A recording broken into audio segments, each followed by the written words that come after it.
All right, so you're here for the deep dive into birthright citizenship. Yeah. It's a hot topic, and we're going to really try to unpack it. Absolutely. Yeah. So we're going right to the source, the 14th Amendment. Mm-hmm. And, we're going to be looking at it particularly through the lens of historians like Tom Woods, Right. who have some really interesting interpretations. Yeah, some thought-provoking ideas for sure. So, When you look at the 14th Amendment, it all really comes down to one phrase. oh, really? This idea of being subject to the jurisdiction thereof. Huh. And that's the real battleground, the legal battleground, Wow. especially when you're talking about children of undocumented immigrants. That's crazy. A few words like that. Right. Causing so much controversy. Well, that's the thing about legal language, right? Yeah. It can be so precise, Right. but it can also be open to these different interpretations. Right. And so the argument against automatic birthright citizenship for kids born here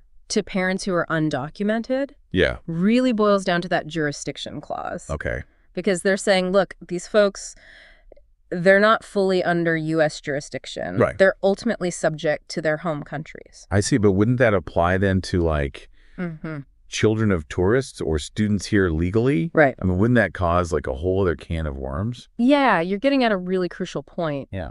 And it makes you wonder, why did they even include this clause in the first place? Right. It's not like there were tons of kids born to diplomats causing chaos in the U.S. legal system. Yeah. So there's got to be more to it than that. Yeah. And that's where I think Tom Woods Yes. has a really interesting take. He does. He does. Yeah. So what is it about this jurisdiction? Well, Woods argues that the framers were really getting at this idea of allegiance, that to be subject to the jurisdiction Okay. means you're not owing loyalty to another country.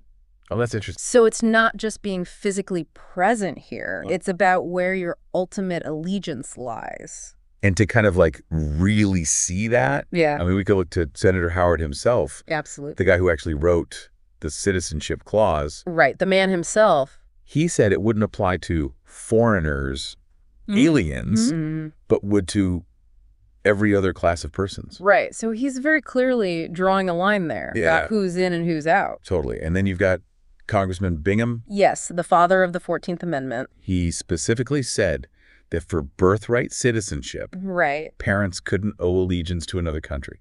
It's so fascinating to look back Yeah. at their words and see how they understood it. Yeah, these are the guys who shaped this thing. Exactly. So how does all this history, affect the debate today? Well, for one thing, Wood's interpretation really challenges Okay. the way a lot of legal scholars have traditionally viewed birthright citizenship. Yeah. So if his ideas gain traction, Yeah. it could lead to major changes in how the 14th Amendment is applied. Especially to immigration cases today. Exactly. It's wild that a debate from over 150 years ago I know. is still so relevant. Right. It really shows you the power of the 14th Amendment. It's a testament to how much thought they put into it. Right. But we can't forget, Yeah. it was written during a very tumultuous time. Absolutely. So to understand it, Mm-hmm. we got to look at the context, Yeah, for the sure. sure in which it was created. And that brings us to a big question. Okay. If the framers really meant for everyone born on U.S. soil Yeah. to be a citizen automatically, Yeah. why even include that jurisdiction clause? What purpose did they see it serving? It's a good question. A really good question. A question to ponder for sure. And we've really just scratched the surface here. Yeah, This is a complex issue with a long it history. is. And we've seen how legal precedents and social context play a huge role. Absolutely. It really makes you think It does. about how we interpret the 14th Amendment. Yeah, it's a living document in a way, It is. It's a living document. subject to interpretation and debate.